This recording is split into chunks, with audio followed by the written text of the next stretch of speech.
Sup fans, welcome back to my channel. Welcome to another quick basically spoiler-free / spoiler review. And today we're going to be finally covering The Flash. Coming up right now, if you guys enjoy the show. Alright guys, quiet on set. Scene 1, take 1. Action. Boom! Now, if you guys like this video, make sure you guys leave a like, comment, and subscribe. Make sure to share with the rest of those. Hit that bell for notifications because it helps the channel a lot. And before we get on to the review, I got this cool poster, guys. Yeah, I'm gonna hang it up on my wall, but don't expect me to, you know, do a room tour anytime soon, if not ever. I love it. You guys love it? I love it. Alrighty then, now let's just get on to the review. Right, so The Flash is basically a story of Barry Allen figures out he can travel back through time and he wants to basically, in a way, find a way to save his mom. Well, kind of help his dad out from getting framed for the murder of his mom. And Bruce just tells him it's a bad idea.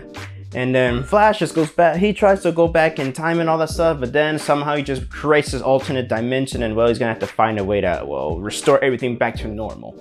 So that is that little quick plot synopsis of the film. Let's get on to the review. Now, all I gotta say is, before I get on to the whole review, unfortunately we all have to address a controversy about Ezra Miller.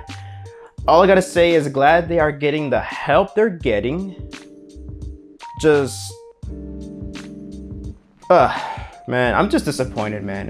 It sucks. And because Ezra ruined this, well, Ezra's one of the main reasons I feel that they are ruining this movie. Sorry that I misgendered the person, but they basically ruined not the movie, just ruined the whole vibe of people trying to go see it in theaters, you know, because a lot of people worked hard on this film and it just sucks that one person has to, like, you know, ruin it for everybody. But other than that, I'm good at separating the art from the artist, so I had to leave that out the door. So yeah, there are some exceptions and there are times where I had to draw the line. So this is one that I'm just like, yeah, but I still wanted to see it mostly because of Michael Keaton, and I love Andy Muschietti, who's a director. So he's a director that I look up to. So yeah, so glad Ezra's getting the help, but man, fuck you. All right, finally, let's get on to the review. So all I gotta say is that right off the bat, I really like this movie. I really like it. It's not perfect, and I'll get to the reason why, but yeah, the action is pretty good. Let's just say that. The pacing's pretty decent. The third act, it's wonky in ways. The score is great. Of course, they used Danny Elfman's theme for the Batman theme, which I think is the definitive Batman theme for any Batman. Ben Affleck, oh my god, this movie is gonna make me miss Ben Affleck, man.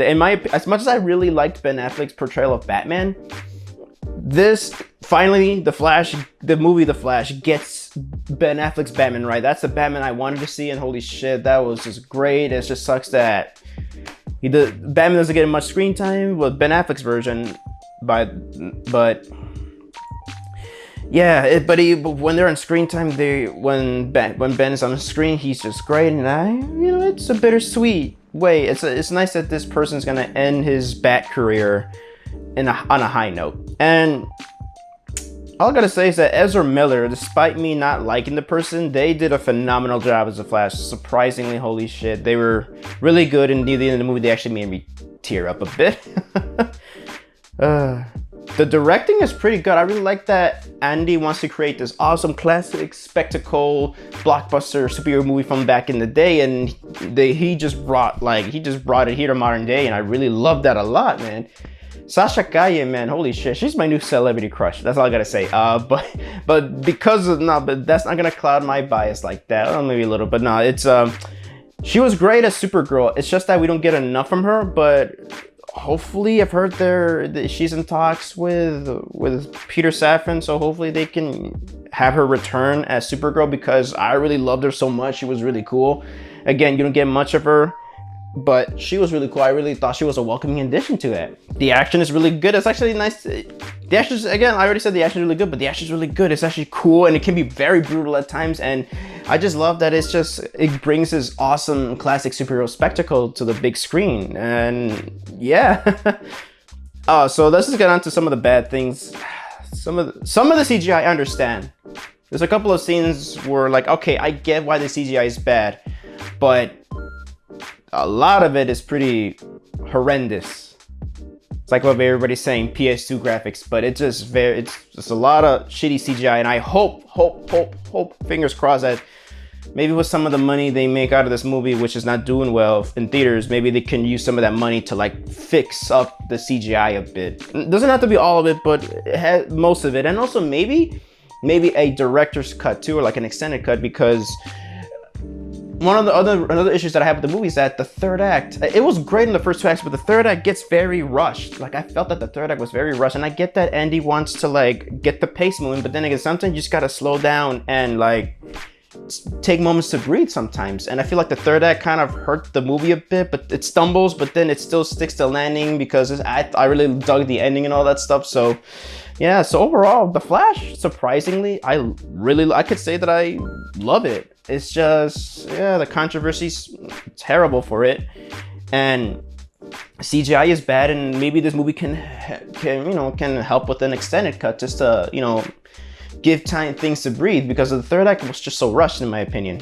So with that, I'll give The Flash 4 out of 5 stars. I really do recommend you guys see it in the theaters, but yeah, it's not up for me to tell you guys at the end of the day. I mean, I do say I recommend, I do recommend you guys see it, but at the end of the day, it's not up to me to tell you guys what to do, because if you guys, again, if you don't want to see the movie because of Ezra Miller, understandable, totally respect that. I get it for real.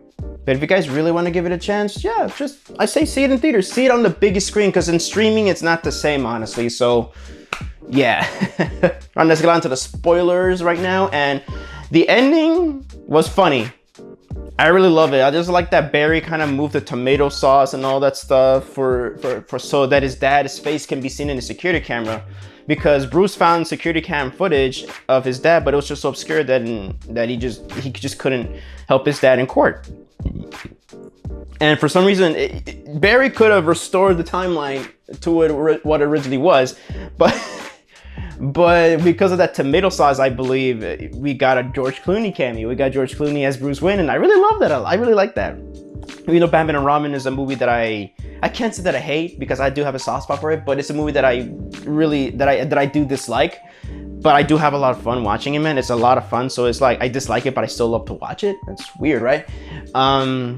It's bad. It was bittersweet. It's really nice. Everybody gets their share of the pie right there. Not everybody, unfortunately. Val Kilmer doesn't come in the picture. Neither does Christian Bale, or of course, unfortunately, rest in peace, Adam West. Speaking of Adam West, so when I talk about the bad CGI, Adam West's Batman makes a cameo in these multiverse sections, and it looked bad. I mean, as much as I appreciate it, I like seeing Christopher Reeve and the original Supergirl coming back as CGI.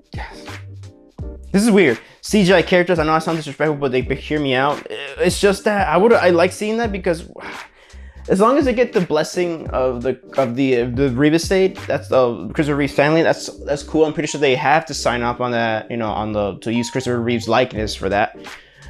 But oh my god, the CGI in Christopher Reeve was just so bad. It was just so bad. So it was not well executed, and we get that cool Nicolas Cage Superman from Superman Lives, the Camp Superman movie from that, and he's fighting that cool, giant spider, which I do wish that movie was made, because that spider looked really cool. It's nice to see. Unfortunately, again, the CGI on him was just pretty bad. It was just bad. That's one of those moments where like you need to fix the CGI, like you really need to fix the CGI. So yeah, it's kind of like with Disney Plus' Star Wars shows. In my opinion, they do better deepfakes or CGI, like bringing back actors. Like Rogue One, I actually like the CGI on Grand Moff Tarkin better than in better than Christopher Reeve and all the other actors they brought back in The Flash. And Michael Shannon, the CGI on Michael Shannon was just so bad. He looked like dead, like fish-eyed sometimes. The baby scene at the opening, there was, oh my god, because I went with a packed theater. That's weird, right? But then again, it's a small theater. So they're having that famous baby scene, and when they show like a close-up shot of one of the fake babies, everybody in my theater, especially the guy next to me, even myself, were like, oh. Damn, that's pretty bad. That's bad. There's a lot of bad CGI, but some of the CGI I can give it a pass. Like when Barry goes back in time and he's looking at all these scenarios, especially when he's trying to fix the where basically Supergirl keeps dying, I understand why all the characters look like shitty CGI, because these are like scenarios that he can just hop into and save. I get that. It's more like a transitional thing like that. It's a cool stylistic. I like it has this cool style to it. They look like statues, which is cool. Unfortunately, that's not an excuse for the other one. I mean, the other ones are just inexcusable, but that's just me. And as much as I think that the third act is pretty wonky, I do like that action scene where like basically Batman keeps dying, like he keeps 9/11ing the freaking some of Zod's ships. Supergirl keeps getting killed, and Barry's trying his best to like again keep reversing time. It's just that young Barry, I forgot to mention young Barry in the spoiler free section, but young Barry is really cool. I like their dynamic, and I just like that young Barry is just becoming such a tragic villainous character, and I'm glad young Barry sacrificed stuff against who I call Evil Flash. That comes in at I mean, not on nor, but Evil Flash, I don't know. I have mixed feelings. He looks cool, but that villain just shows up near the very end, and you barely see them gloom in the around the movie. Also, again, I forgot to mention about Michael Keaton in my spoiler-free section, but no, not again. I forgot to mention Michael Keaton in the spoiler-free section. Is that it's just great to see Michael Keaton back as Batman. He's my favorite Batman of all time when it comes to live action. Of all time is Kevin Conroy, rest in peace. But it was just so nice to see him back. I like that he's just whatever, just long hair, and then like Barry just reawakens him like that, and then he puts on that bat suit and looks just so cool. And the Batmobile also looks great. The Batmobile unfortunately doesn't really get used at all. Just gets shown off. But the Batwing is amazing, man. I love that. I like that Keaton's suit is more flexible, whereas in the 1989 film he was just very stiff. And I gotta say, when Barry had to make that sacrifice to let aside from moving the tomato sauce, his mom, just saying goodbye to his mom, just in a way, he has to make the ultimate sacrifice to let his mom die. It's just sad. It was really good acting, and Ezra made me cry. It was just insane. It was really good. So yeah, that's actually going to be my spoiler-free section of the film. So again, overall, I really love this movie. I love this movie. I can't say I really love it because it's not perfect. If again, fix the CGI, and if you add a couple scenes that extend the movie a bit that can help the pacing of the film, I say this movie gets a perfect score out of me. Is it the best superhero film out there right now, as some people are trying to say, or just one of the best? No, I would not put it in top 10. I don't think top 20 or maybe top 30, but yeah, but then again, that's one disappointing thing I say. It's not one of my all-time favorite superhero films. It's actually one of the better DCEU films, it is for sure, but I wouldn't put it up there, honestly, unfortunately. Again, CGI and extended cut, I might put it up there. So that is my review of The Flash. Hope you guys enjoyed the video, and thank you guys so much for watching my video. So let me know down in the comments down below, have you guys seen The Flash? What you guys think of it? Please let me know down in the comment section down below. I'd like to hear your opinions on it. So this is Javi from Javi Productions signing off, and hope you guys enjoyed the show.